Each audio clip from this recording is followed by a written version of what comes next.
Hello and welcome to another drive-in double feature. I'm Ryan. I'm Nathan. And this is the podcast where we talk about 2 movies a week every Tuesday and Thursday. But before I get into anything, we got a Patreon over at patreon.com/drive-in double feature podcast. Just a couple of fun conversations where Nathan and myself are having just fun talking about each other's movie taste, having a good old time. Not having any controversial takes whatsoever, just totally vanilla takes over there, and that's my favorite flavor of ice cream, so that's perfect. But it's only $5 a month over there. It just that if you're thinking my wallet's feeling a little light from Christmas shopping, well, it's only $5 a month, no big deal. But it does not affect any regular content whatsoever. But today we're going to be talking about 1983's Barefoot Gen, and that is directed by Mori Masaki. This is actually based off of a famous manga series about a young boy named Gen, where he is living in pretty much literally post-World War II, like almost immediately after World War II ends, after the bombing. At the end. Yeah. And he lives in Hiroshima, and that's going to be playing a big plot point. Which I'm sorry to get into it now, but I think that's like the reveal is like wild. We're like, it's weird that they haven't bombed our city, Hiroshima, yet. It's like, oh god, yeah. What would you think of that? I mean, I knew. So you told me not to look into anything before this movie, and I didn't. But I when I started it, I realized that I had watched like a list of like disturbing anime movies, and this was on there, and I was like, "Oh, this is that movie." So, wait, you've seen this before? No, never. I've never seen it, but I just know of it, right? I know what it's about. Okay.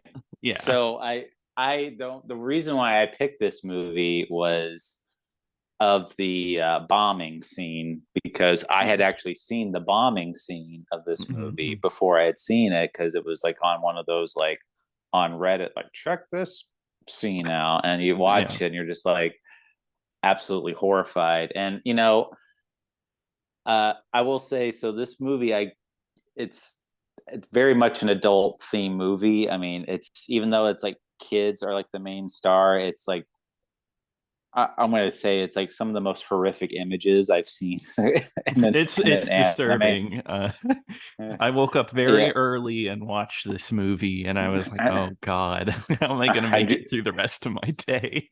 I had like a cup of coffee with your bagel, and you're just like, "Oh, let me just check this movie out." And for the first 30 minutes, I was like, "Man, okay, child-free, fun." That's the thing about this movie.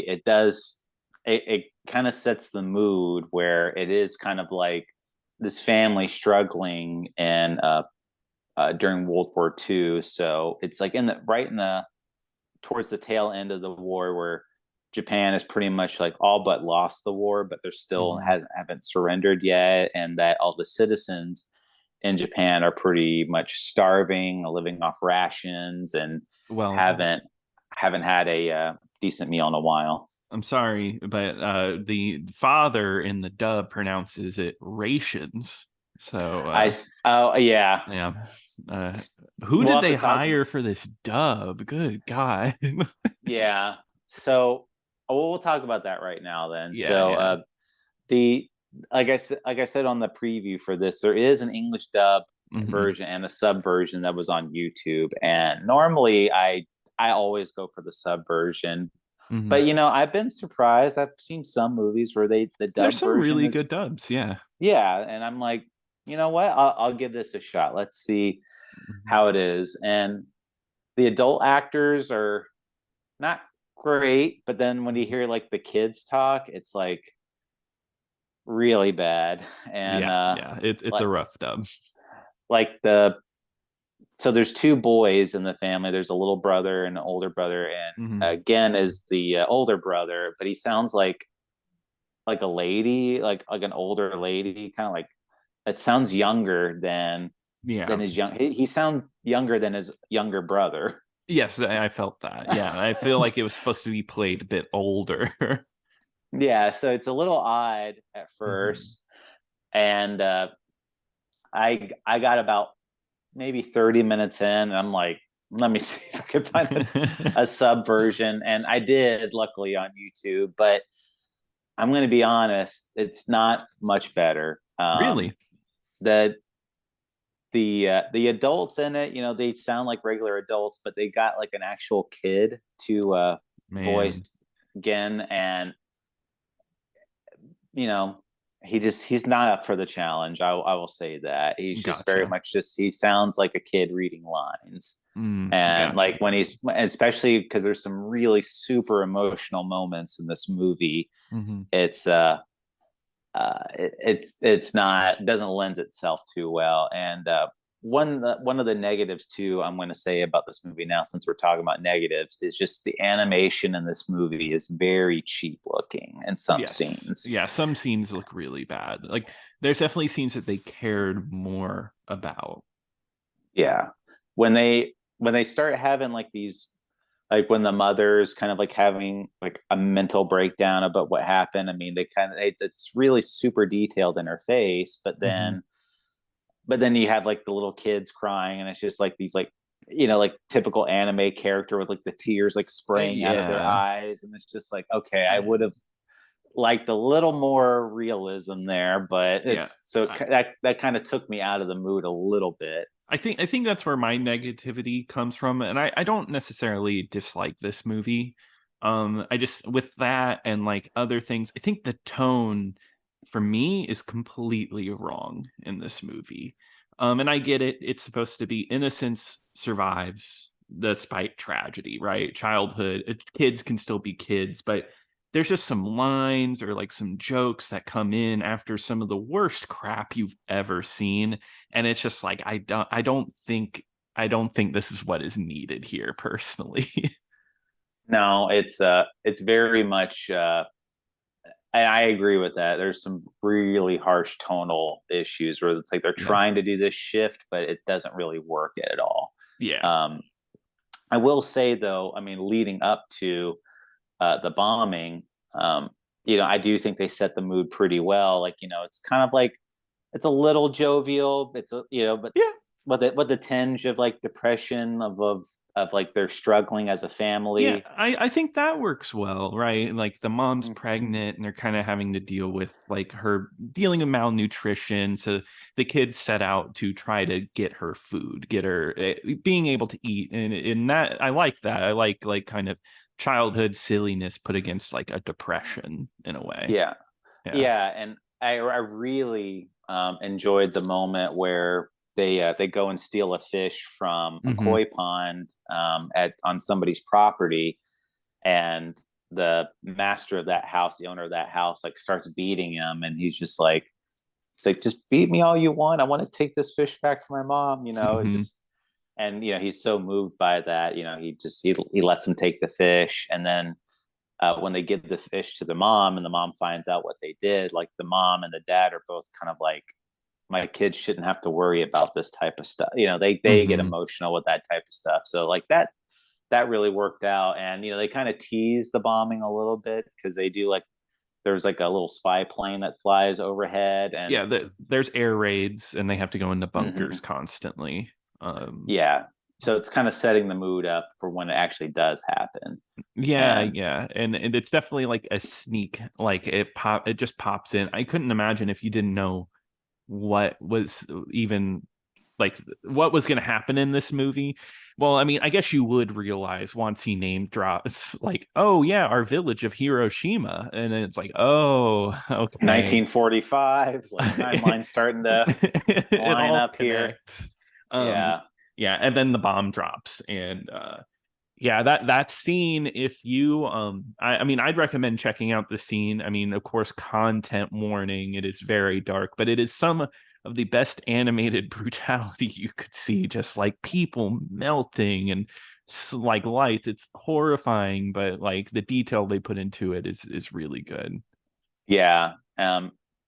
They talked about, like I remember reading stuff about like the bombing and like how some people in a certain radius, were just like instantly vaporized. And then Mm-hmm. it's like, and then this section, like like some of these people had like a really slow agonizing death. And then Mm-hmm. then this area, people had like sickness and all that. So it did a good job of that. I mean, especially like there's like a scene too where like just like a little girl just like gets totally vaporized, and then Yeah. there's one where like it's a mother and a baby Mm-hmm. gets vaporized, and like in her last movements, like muscle movements, she like tries to cover her baby, but the baby's already dead, obviously. So Yeah. Yeah. it's Uh, it's very it's a very moving. I was just like, oh wow, like this yeah. is this is pretty shocking stuff. See, that's why I think if the movie stayed with maybe its shock value and not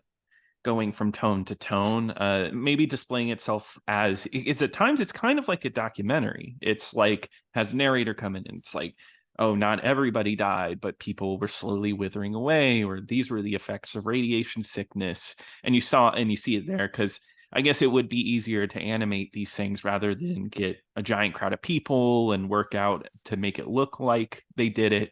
Why don't we just draw the effects of it? Yeah, Yeah, I and think that's pretty good. And I really like how they talk about how people were almost like zombies that were on the outskirts, just like barely even existing.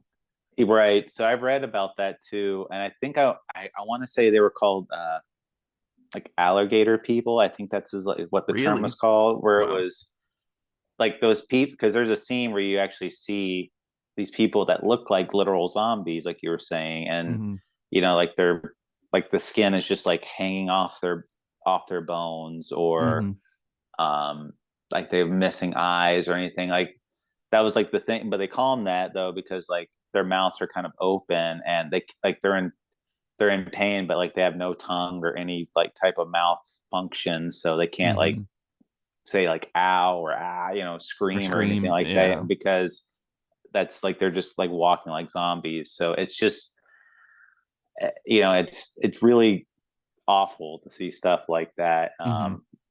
But then it kind of ruins it by having like that kid again talk, and I'm just like Yeah. you're really kind of ruining this moment for me. Exactly. And I mean, like that sucks that even the sub version doesn't have that. Cause yeah, the dub version, I think that kid like ugh, it just plays it like kind of silly, I guess. I mean, there's parts where I think the dub's good, because his whole family is trapped under like burning wood, and he has to pull his mother away, and while his family dies because they don't have enough strength to get them out. I think that scene's done well. But there's just other times I can say it over and over again, but the comedy does not work at all.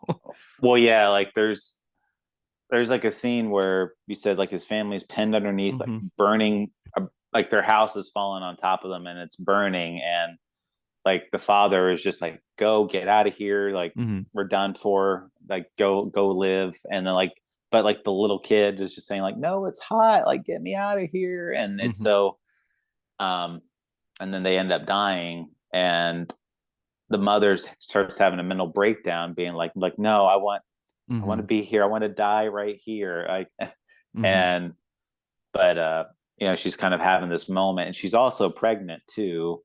Yes, and yeah. and she just like stares at us like, my family, they're burning alive, it's like a bonfire, and it's just this Yeah. really powerful stuff. And then you get the little kid being like, come on mom, we gotta go. like it's just like, you're killing me here. Like Yeah, when it's a movie like that, like it should be like this is it. This is like the Hiroshima movie, like really showing off like the damage that this did, and it's just like, oh, this isn't the way to do it. It makes me wonder. There is a live action like adaptation of this movie, and I knew nothing about it until recently, and I'm interested to see how they handle it in live action. I would be interested too. Mm-hmm. But there are I mean, there's a sequel to this one as Yeah, I well. heard about that. Yeah, so Yeah. maybe we'll talk about that one day. I don't know. But Yeah. I was gonna say this movie continues just kind of being tragic. It's just literally his mom and Jen, and they kind of he has to walk around and try to figure out just getting food to this baby somehow, because she does eventually have the baby.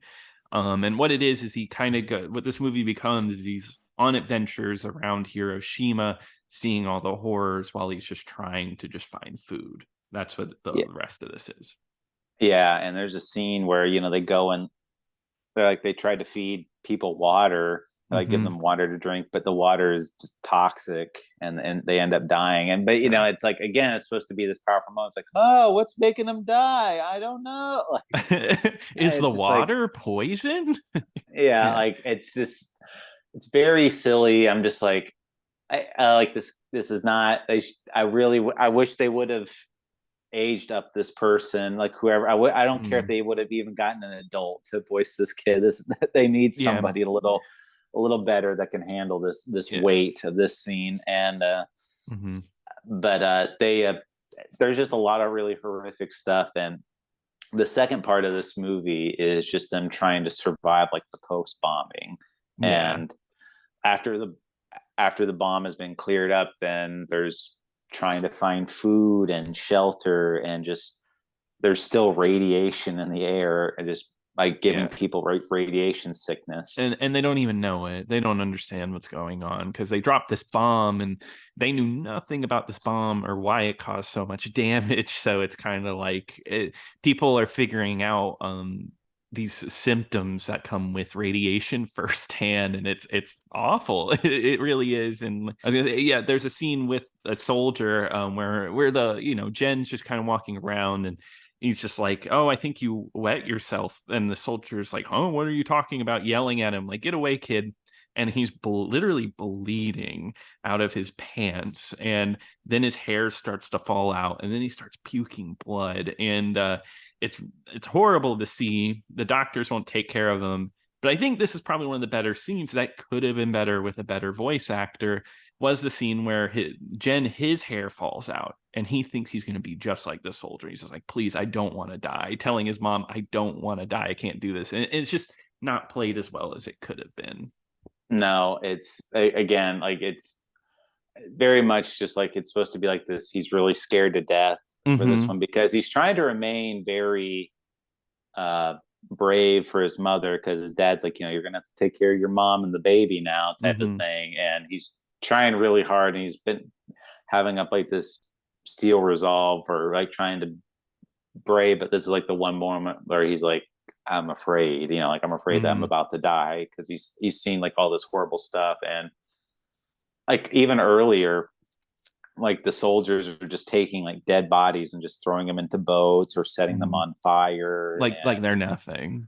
right, and like they're pulling them so hard, like their limbs are falling off. It's like Mm-hmm. disgusting. And it's just, and Jen, again, was like, I think there's more dead people than living people. It just, But yeah, it just, that's again a very common problem, where it's just like, okay, like, this is really bad. Oh wow, I'm starting to feel emotions for this scene, mm, and then it's just, then bring it like, okay, it just brings me yeah, right back it's to zero. it's like hearing Tommy Pickles in the middle of all of this. It Yeah, just doesn't feel right.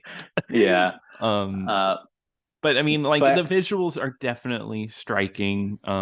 Like the scene with the mom trying to like get her baby milk because she's so mad. She hasn't eaten so long that she doesn't even have milk for her baby. You see a dead baby, and it's like, oh God, this is just not. I can't stand it. And like maggots all in bodies and wounds. It's gross.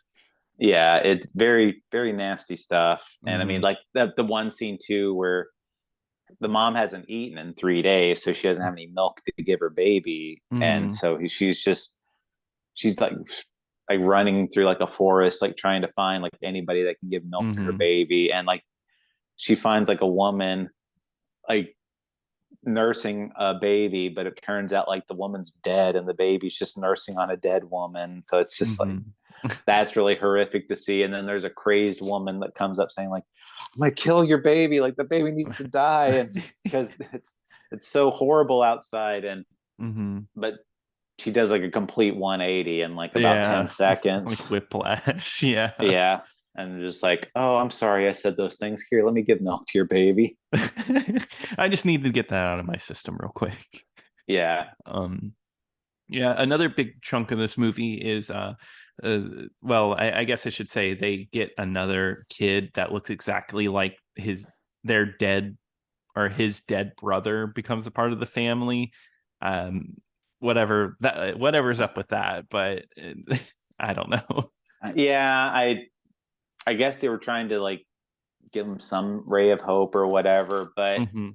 um I reading about this movie though, or specifically the manga series, is that the Hmm. original author, Keiji Nakazawa, Hmm. was the original author, and he said that 70% of what happens in the manga is what uh, he experienced in Hiroshima. Okay, so So, it's like from the account of somebody who actually dealt with it.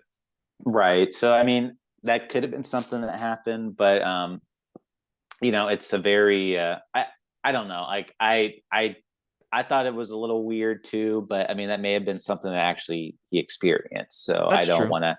don't want to discount that if that was something that did happen. But I just thought it was funny, like just like, oh, look, he looks exactly like him and he acts exactly like him too.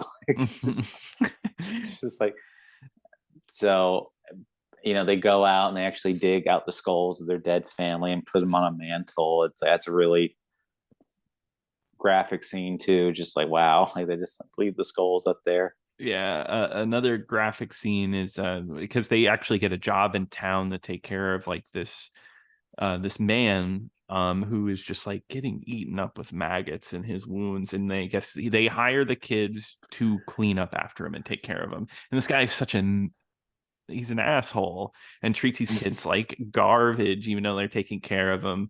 Once again, another 180 shift. Like he gets slapped by Jen, and he's like, "I'm sorry, I needed human contact. Slap me more." It's that supposed to well, be touching. I mean, I think it's a really interesting scene. that was the one part I'm like, that was like a little funny, like Yeah. because because this guy, he's acting like a total jerk, and he's just making these kids do like this really demeaning tasks, like Hmm. to like go on a power trip or something. Like you said, Gen like slaps him around, and he's like, "All right, we're leaving." And he's like, "Please come, like I just want to be near you." And he's like, "What? You like being slapped or something?" And it's like, "You want me to Yeah. slap you?" And he's like, "Yes, please slap me more." And it's just like, I was expecting these kids to keep on slapping this guy. mm. But it turned out, it was because he was so deformed from the accident, from the bombing, that his Mhm. family basically just shoved him in a room where they were just waiting for him to die, pretty much. Yeah, yeah, but they actually gave him like the will to live. The kids did. I actually wanted to see where this plot went because it kind of this leads into another plot point because they finally get the food. They go home to their mom and they didn't get the food in time. The baby died. The baby starved to death, which is a horrifying moment. But we don't ever go back to that subplot, and I would have liked to seen where that guy went. Maybe in the sequel. I don't know. No, I would like to have seen that as well, but I Hmm. mean, just there's so much of this movie like I just was kept wanting more out Hmm. of. Like it's like it was getting really close to getting me and being like, wow, this is a really great movie type of thing. But then, Hmm. then like I said, it would just do something where it's just like this movie deserved a lot more uh resources, I guess. It deserved a bigger budget for a little better animation. It deserved a little better voice actors for a little better voice acting. Hmm. Um, it's just some stuff in there just didn't put all the pieces together, and I think it could have been a really great movie. I think a great movie could be made from this story. It's just, but I again, this is all from the author's perspective. This is probably what they wanted, or maybe like how they were drawing like the art. So I haven't read any of the manga, so that's may have been how Hmm. like the art style was. So that may have been what he was looking for. But for me, I was for it to be like a great movie. I wanted a little more out of it. But I will say, the scenes that they do show us are some of the most powerful stuff I've seen in a in an anime movie like this, where just like was not expecting that. Was not expecting to be seeing like the most like nightmarish stuff I've seen in a while, and Yeah. I would have wanted something that matched that caliber from like No, the rest of the movie. yeah, and we just come out of this. We came out of this feeling pretty much the same way. It's a movie that deserves elevation, and it deserved being elevated beyond what they got. It feels like if with just a little bit more money, they could have gotten a better cast, maybe animated a few things better, and this would be considered, or this could be considered to me, one of the best animes I've seen. It had that potential, but it just doesn't. It just doesn't reach it. But would I recommend it? I would say I would actually give it a light recommend if what you heard sounded interesting and just to see some crazy stuff, because it'll make you feel like, because there's certain tragedies that you just kind of put in the back of your mind. You knew they happened, but this really contextualizes it, and you watch and you're like, oh, this is just god awful. And I think Yeah. that's important to watch. Yeah, I mean, just the visuals alone, I think, are worth the recommend. To be honest, I mean, Mm-hmm. just yeah. I mean, is some of it like a little tonally off? Yeah, but the parts that they do really well are really really good, and Mm-hmm. it's worth checking out. So I would give this a light recommend as well. Some really good stuff here. I don't know if it's going to interest me enough to check out the sequel or anything, but Nah. I will. I am kind of interested to see if the live action version is a little better. Which the live action one actually predates this one, Oh, so interesting. it. Who I mean, I don't know, but I would be interested to see how they were able to Yeah. achieve that. And But I'm interested in reading it too. I actually think that would be really interesting to look into. I do know, because I did kind of cheat and look ahead about what the plot synopsis for number two and Mhm. it doesn't get much better for the kids. I'll say That's that. I was when I was looking through the YouTube thumbnails when I searched up this movie, I saw a video that said Barefoot Gen 2 is even worse. Like, like even more horrifying. Yeah, so I think that's kind of like the reality of this type of thing. Like, even though the bombing happened and there was like an immediate reaction, it's just like Mhm. it didn't end for years or even decades after the Mhm. bombing. So it's just people were dealing with the aftermath of this for a really long time. And I think Yeah. this is what they're trying to go for. It's just like, yeah, some kids lost their families, or they just had to deal with death constantly, and Mhm. they weren't even teenagers yet. So Yeah. it's really really good stuff. I would have like I said, but I think it's worth checking out the stuff that was really good. Mhm. Yeah. Uh, but I think that's going to do it for this one. Nathan, what are we going to be talking about next time? All right, Ryan. It's gonna be a big week next week. We're there's something that I think just a point in cinematic history where things changed. And Oh, that was the auteur decade from the '70s, right? When that's like all those really classic directors like all came together. no, and not the Jurassic period of film, right? Is that what we're calling it now, or was that the Cretaceous period? I, the auteur period. I don't know. But no, I was getting into talking about Steven Spielberg's classic Jurassic Park, which we Oh, won't be covering next week. We're going to be talking about oh, better dinosaur movies. We're talking about Tammy and the T-Rex on Tuesday, which is streaming on Tubi. What are we going to be talking about on Thursday, Ryan? well, we got to keep this Dino Week going, and you know, when I think of dinosaurs, you know who I think about? I Who? think about Whoopi Goldberg. Oh Honest, yeah, of obviously. course. Yeah, yes. That sounds really I, mean. no, I mean, just you think of something like a cool animal with a cool person. I think of those two things put Hmm. together. So, Hmm. I've always wanted we go for gonna do dinosaur to team up. So Yeah, we're gonna be yeah. watching 1995's Theodore Rex, which is for free on YouTube. Wow, perfect. We got 2 Rex movies next week. I'm really excited for that. Same here. Same here. Cannot wait, Nathan. But if you have any thoughts, opinions about the podcast, please email us over at driveanddoubleFeaturePodcast@gmail.com. Don't forget to follow us on X at DIDFpod and check out the Patreon at patreon.com/driveanddoubleFeaturePodcast. But until next time. 夏の日を見てると直してくる裸足で走り出す足元をくぐって風が吹い